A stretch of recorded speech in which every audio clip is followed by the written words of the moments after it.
Lamar Jackson. What is up, everybody? Bring it in. Thursday Night Football going up on a Tuesday. I'm your host, Colleen Wolfe, joined shortly by the rest of our TNF crew, Steve Smith Sr., Joe Thomas, and Michael Irvin.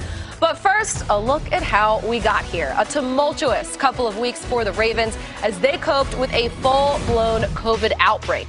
So since week 11, 24 players have been placed on the reserve COVID-19 list. Currently, 5 players remain there, unavailable tonight. But lucky for the Ravens, they're getting some of their best players back just in time to play the Cowboys as they push for the playoffs. Mike Giardi's in Baltimore for us tonight with more on the Ravens. Mike.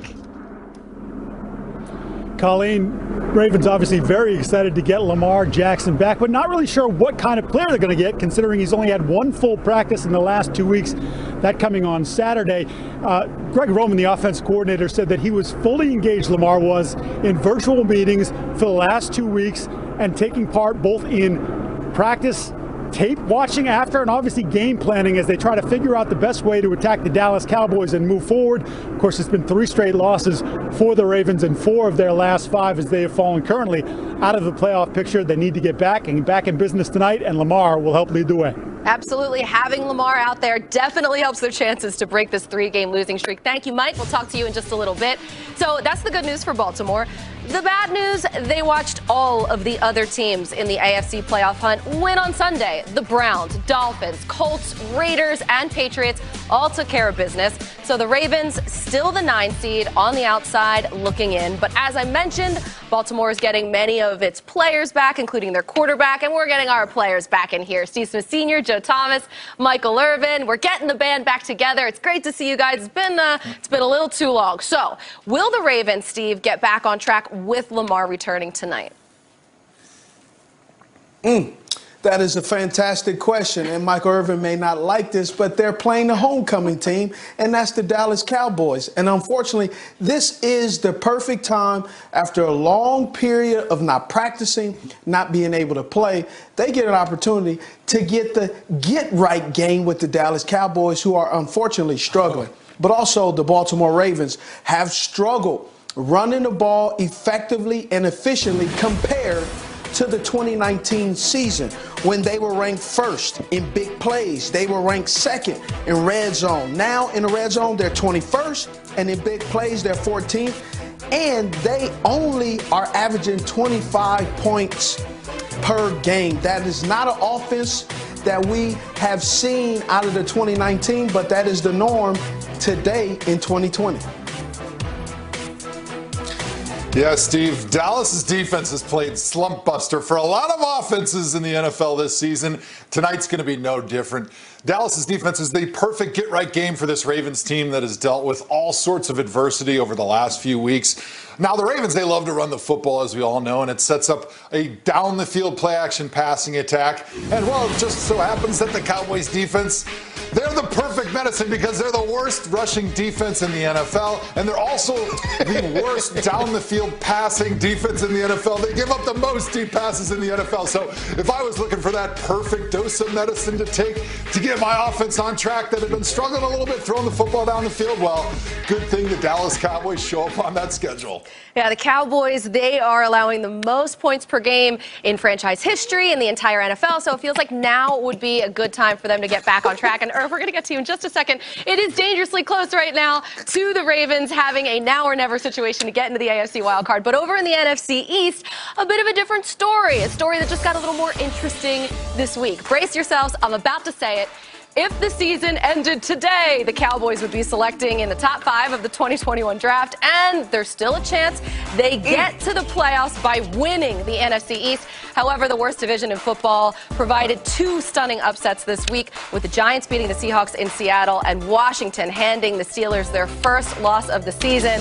So, Irv, come on in here. The Cowboys, they have the second easiest remaining schedule in the entire NFL. So how can the Cowboys pull it off and win the division? Well, and this is very difficult when you see on its totality what the Dallas Cowboys have done this season. I mean, since Dak Prescott has gone out, they're last in scoring offense and last in scoring defense. So But that doesn't mean it's all over. And I don't mind you guys talking all that noise about these Dallas Cowboys, but the reality is, if they can sneak a win tonight and beat the Ravens, they have Cincinnati coming up. They have an easy schedule. San Francisco's in there, be a tough game. The Giants, you already beat the Giants. The Cowboys can win 4 of these next 5 games, find some way to win 4 of these next 5. They'll be right there at the end and can probably steal this division at 7-9. Well, we'll find out tonight which team will get one step closer to playing in the postseason. Irv, maybe it'll be the Cowboys. Steve. We got to wait and see for our pick segment who everybody is getting behind tonight. But Des Bryant, they're arriving at M&T Bank Stadium, hoping to leave tonight with a W, maybe throwing the X. The Philadelphia Eagles have now made it official. Jalen Hurts will replace Carson Wentz as the Eagles starting quarterback for this week's matchup against the NFC's top seed in the New Orleans Saints. Hurts replaced Wentz in the second possession of the second half in the Eagles' loss to the Packers at Lambeau Field on Sunday through his first career touchdown pass as he gave a spark to the Eagles' offense. And here from Coach Doug Peterson, this quote coming from the Eagles Twitter account here, come to the decision. It will be Jalen. Looked at the whole thing, decided that for this week to look for that spark again to try to get the team over the hump. Certainly fallen on hard times this season, especially as of late welcoming back Tom Pelissero. Mark Ross, of course, knows the Eagles in that NFC East division very well. Steve Wyche back here with us. We talked about this on the Aftermath yesterday. Steve Wyche. So now let's get right to it. Tom, what can you tell us about the decision to turn to Jalen Hurts here with 4 games to go? This was really the expected decision once Jalen Hurts took over for Carson Wentz late in that loss to the Packers this past weekend. Now we know that Hurts will get his first NFL start on Sunday against the Saints. Carson Wentz goes to the bench. Doug Peterson gave an exclusive interview to the Eagles website in which he really made clear this was a decision about the now. They are looking for a spark. They do not feel like as an offense they are where they want to be. In other words, this wasn't about the future. This wasn't about what is the plan at the quarterback position in 2021, 2022, and beyond. They have a financial commitment, if not a competitive commitment, to Carson Wentz for at least 2021. There's all kinds of salary cap ramifications if they were to move on from Carson Wentz, either in a trade or by releasing him. But right now, they're going to give Hurts the opportunity. Peterson told PhiladelphiaEagles.com he wants to see development, and they will see whether or not doing some things differently, coming up with a game plan that's tailored to her skill set, might be able to unlock something that they simply have not unlocked as an offense this season with Wentz. Yeah, Tom, you talked about coming up with a game plan that goes to Hurts' skill set. He gets to start against one of the best defenses in the NFL and the New Orleans Saints. So, the Saints are going to take that as a slight. But this is one way when you've got a mobile quarterback like Hurts, something we used to say about Carson Wentz. This is how you can offset a very bad offensive line. We know the offensive line for the Eagles has been ransacked with injuries. So maybe this is a way to get a mobile player in here who's going to be eager, who's got confidence right now because of the opportunity to offset what's been going on with this offense. And when you're playing the Saints, you're going to have to score points. So there's going to be some pressure on Jalen Hurts to deliver. As far as the long term with Carson Wentz, like you said, Tom, if they cut him or trade him, he's going to hit them on the cap for more than $50 million. He's going to be on this roster next year. They've got to find out if he is willing to compete in an offseason battle, because the presence of Hurts clearly has not forced him to step up, even in these adverse circumstances. So he's got some work to do, and Hurts has an opportunity. So it's going to be interesting that his debut, again, comes against one of the best defenses in the NFL.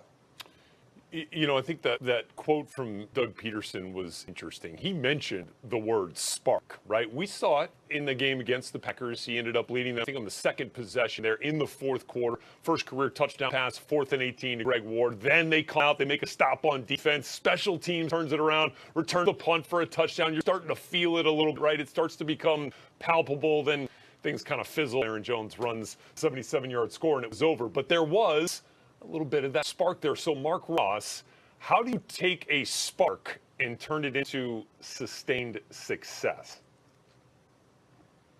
Well, that spark has to be if Jalen Hurts is that guy. Is he the one they invested the second-round pick in? And that's with every quarterback. You talk about spark. with Carson Wentz, they thought they would get a spark from Carson Wentz. But each week you saw Carson Wentz lose more and more of his spark, where it came to the point where he just had absolutely no spark at all. He had no confidence, and he was basically unplayable because he had no confidence. Now you put Jalen Hurts in there, you're hoping he provides, if he is that person they thought was worthy of that second-round pick. And you have to ask yourself, when they took Jalen Hurts in the second round, did the Eagles front office, did the Eagles brass have concerns about Carson Wentz? There was a lot of controversy when they took Jalen Hurts. Did they know something at that time when they took Jalen Hurts? Moving forward next year, if Carson Wentz is that guy, if he can regain that confidence, will the benching, will the offseason, will that bring him back next year to say, you know what, I can reclaim my starting spot? Or will it be Jalen Hurts proving himself these last 4 games that he is the future of the Eagles organization? But as an organization, you have to trust your eyes, you have to trust the evaluation of film, and not be led by emotions or the financial situation with Carson Wentz. You're looking for the best aspect for the Eagles organization to win football games. And Mark, based on what you've seen from the tape and the limited amount of playing time that Jalen Hurts has had this season, do you feel like you've seen enough to know that he can, in fact, lead this offense more proficiently than we've seen for Carson Wentz? There hasn't been enough. Jalen Hurts has a specific skill set, as Steve alluded to, and the Eagles will have to maximize that. Even at Oklahoma and Alabama, he did a lot of running and those type of things. So the Eagles have to incorporate that more so into their offense and take advantage of the ability of Jalen Hurts to run the football. He's not that type of guy that's going to sit in the pocket and throw 30 times a game and you expect to win. You haven't seen enough at this point, but at least this week it'll possibly keep the Saints off guard a little bit, especially since they have Taysom Hill, who's a very similar type of quarterback to Jalen Hurts. Jalen's a lot more accomplished throughout his career than Taysom Hill, but just that sort of let's maximize his running ability to help create scoring opportunities. All right, Rook, here you go. Take on the top seed in the NFC for your first career start, one of the top defenses in all of football. Let's roll it out there and play. Here we go. Should be a fun one to watch. Eagles and Saints, much more on this conversation here with Jalen Hurts.